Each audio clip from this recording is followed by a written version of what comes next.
distribution event this week in Red Cliff, and Northwood Tech in Rice Lake is celebrating 20 years of a special student program. All that and more as we take you around the Northland, city by city.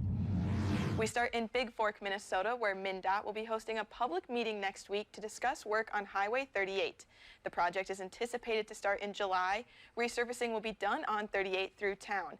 Local drivers will see lane closures and a large detour during work. The public meeting will be next Wednesday at 5:30 at Bigfork City Hall.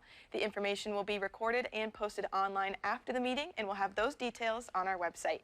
And next we head to Red Cliff, where the next Tribal Elder Food Box program is set for this Friday.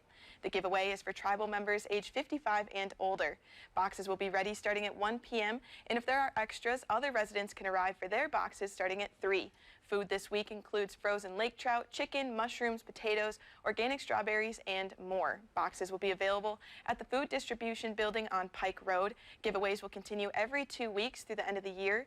Organizers are also looking for volunteers to help with these events. And we wrap up in Rice Lake, Wisconsin, where Northwood Technical College recently celebrated 20 years of a big program. The Student Project House allows construction and cabinet making students to build and donate a home. After celebrating the 20th anniversary of the project, one of their instructors, Scott Thielig, won the Instructor of the Year award. He has worked with the capstone students since the first year of the project and hopes to continue what he calls the rewarding tradition. And as always, if there's something going on in your neighborhood that you think we should know about, send us an email and it might be featured as we take you around the Northland, city by city.